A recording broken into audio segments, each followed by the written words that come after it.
So as Morgan said, I'm here to cover some more things about the California wildfires. A lot more celebrities did, in fact, lose their houses. Thousands of people are continuing to evacuate and lose their homes. Yesterday, Chrissy Teigen shared that she had to evacuate her home with John Legend along with their kids and pets. Janae Aiko revealed that she lost her home. She said, "Me and my children's home is gone, burned to the ground with all of our things inside. Lord have mercy." And then social media users, they showed a high level of insensitivity by trying to diminish Janae's losses. And I hate that. I was speaking to this yesterday, like, yo, just because people are celebrities and they have money don't mean that, this is not unfortunate for them too, and she actually checked some people with grace too. She's always graceful. She said, "With all due respect, so many of you are loud and wrong. I worked very hard for many years through a lot of pain to provide my children with this house. I put everything into it, praying none of you ever experience this." And then she clapped back at somebody else and said, "The fact some of you think I have Paris Hilton money is wild. I don't got it like that, but I do have a big loving family that is worth more than anything." Even Paris Hilton money though, like people are losing their pictures, their keepsakes that's been passed around from generations, and things you can't get back, things you money can't buy. F the bags, the shoes, and all the clothes that people are thinking about. Crazy, Think about all the wedding photos and the newborn photos that you can't recreate. The things that your parents or your grandparents left you that you can't get back. The things, the stupid little things that your kids made for you for Christmas. You can't get that stuff back. Most of our lives are in our homes. Yes. Yeah. And Tina Knowles actually shared that she lost her home as well. And in a post to Instagram, she spoke on losing her house, but reflected on the family who lost 5 family members. Mel Gibson was also one of the people who lost their house. He actually was in Austin for an interview on the Joe Rogan podcast. He was crying. He was very upset. He lost his house in Malibu. And he shared the thoughts that he was having while he was away for the interview. He said, "I knew my neighborhood was on fire, so I thought, I wonder if my place is even still there. But when I got home, sure enough, it wasn't. I went home and said to myself, well, at least I haven't got any of those pesky plumbing problems anymore." And as Morgan said, the Lakers game has been moved. And the NFL, they moved it to the Minnesota Vikings. I mean, they moved it to Arizona. My bad. Yep, Arizona. Waka Flocka always also said, "We sent over $250 billion to Ukraine, but can't get enough water to fight fires in California.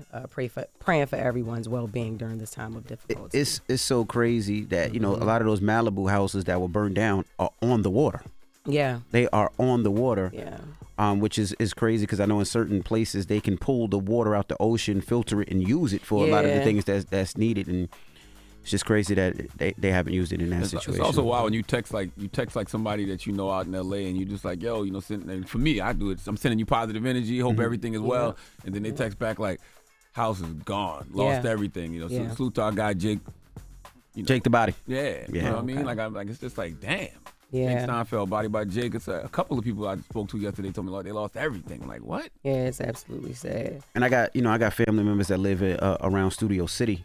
And they said they feel safer there. They said because anytime a fire erupts in that area, they put it out first because that's where the billion-dollar studios are. So they have, I guess, their own fire department to make sure. But they said it's rough. They said it's very smoky. They had to be evacuated twice. They had no power. Yeah. And they're scared to death. Yeah, that is crazy. Real quick, Meck Thee Stallion, she actually was granted that 5-year restraining order against Tory Lanes, which is crazy because he is in jail for the next 10 years. She testified via video call saying that she fears what could happen when he's released from prison. She said, "I feel like maybe he'll shoot me again and maybe this time I won't make it." She also said she hasn't been at peace since she was shot. She said she barely leaves the house now outside of work, and even while at work, it's like hell. Like at her show, she's always faced with people screaming, "Free Tory." So she's a nervous wreck all the time. Tory's attorney argued back that, basically it's not fair, because this would limit his free speech. And he had no plans in communicating with Meg anymore anyway. And after all this, the judge said, "We have a shooting that took place, and with a violent act, like there's a ripple effect that continues on." And Meg's testimony is that the ripple effect has been significant. So, so the restraining order is not necessarily to be around her. It's so he can't talk about her music. Yeah, because gotcha. She alleged that he paid a blogger to they had the Zelle payments that he paid a blogger to put like information out there or whatever. So it's been psychological warfare. But that's not going to stop bloggers from her. talking about her. That's not going to stop bloggers from harassing her. Mm-hmm. Sadly. Yeah. So I wonder how that works with freedom of speech, right? Because you should be able to write and rap and sing about anything, right? Or I guess not. Yeah, I mean, that's what the restraining order does, he right? can't harass, intimidate, threaten, or disturb the peace of Meg. So I guess all of that includes the music as well, that includes right? everything that he's doing from the jail. Yeah, I don't think that's freedom of speech, and I don't know why you would want to do that. If you're in prison for doing that crime, why would you want to continue to antagonize that person? That's true. That's true. But in people's music, they talk about what they go through in their music. They talk about their life. They talk about everything that happens. That's usually what people do in their music, right? About an artist, but this isn't rooted in music though. This is because of the third party blogger situation. Right, but she just said if that's the case, he can't talk about her in the music either. Can't. No, he can't. He can't even contact her directly or indirectly in any way, phone or electronically. Nothing, anything can't have anything to do with Meg at all. Yep. And he still will be making music. Yeah. Yeah. All right. Well, that is Jess with the Mess. Thank you, Jess. It is. Thank you. Wake that ass up. Early in the morning. The Breakfast Club.